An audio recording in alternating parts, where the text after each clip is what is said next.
Jadi antum setelah membaca Al-Fatihah, seharusnya antum mencari surat-surat yang dibacakan sesuai dengan kebutuhan antum. Cari ayat-ayat yang sesuai dengan kebutuhan kita. Karena dari Al-Fatihah sampai dengan An-Nas itu semua berisi kebutuhan kita. Saya baca cepat ya. Tapi nggak usah ditulis. Saya ulangi, tidak usah ditulis. Ya, saya bacakan saja. Misal, sebelum lahir, tadi kan ikhtiarnya Quran surah kedua ayat Quran surah ketiga ayat 38 sampai 39. Keadaannya Quran surah 19 ayat kedua sampai dengan ayat ke-11-nya. Begitu dia mulai mengandung, bagaimana kandungannya supaya baik, Quran surah ke-7 ayat ke-189. Begitu dilahirkan, bagaimana supaya ASI-nya mengalir lancar, anaknya tumbuh menjadi anak yang saleh, Quran surah kedua ayat 233. Begitu usia 2 tahun ke atas, dia mulai belajar bagaimana supaya dekat dengan Allah, baik dengan orang tuanya, baik dengan tetangganya, Quran surah ke-31 ayat 13 sampai dengan ayat 19-nya. Kemudian dia mulai belajar supaya cepat menangkap pelajarannya, Quran surah 9 ayat 122. Supaya meningkat prestasinya, Quran surah 58 ayat yang ke-11.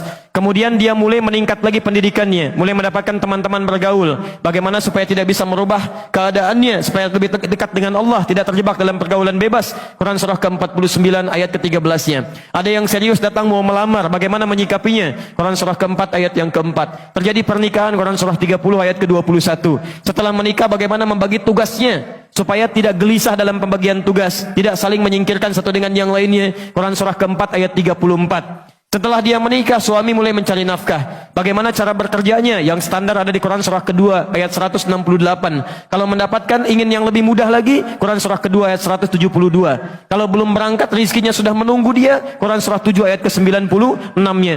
Kemudian dalam bekerja ini tidak mudah. Istri harus merawat anaknya, merawat rumah tangga. Kadang-kadang anaknya sulit diatur, mengatakan pada perintah ibunya, mengatasinya, Quran surah ke-17 ayat ke-23.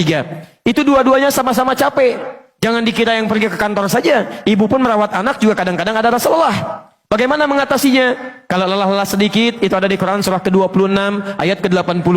Kalau sudah mulai menjadi penyakit, bahkan kata dokter nggak ada obatnya, bagi Allah nggak ada yang mustahil. Quran surah ke-21 ayat 83 sampai dengan 84. Kadang-kadang Anda yang bekerja, ada orang yang tidak suka dengan Anda. Ada yang usil, ingin menyingkirkan Anda, menyungkurkan Anda. Ada perlindungan dari Allah di Quran surah ke-17 ayat 79 sampai dengan 81.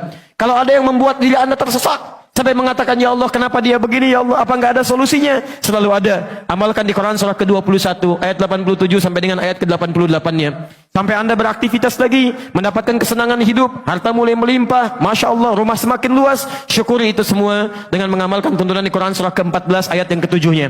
Tapi ketika datang ujian, tingkat ujian bisa macam-macam. Ada yang ringan, yang menengah, kemudian yang kuat. Pelajari itu.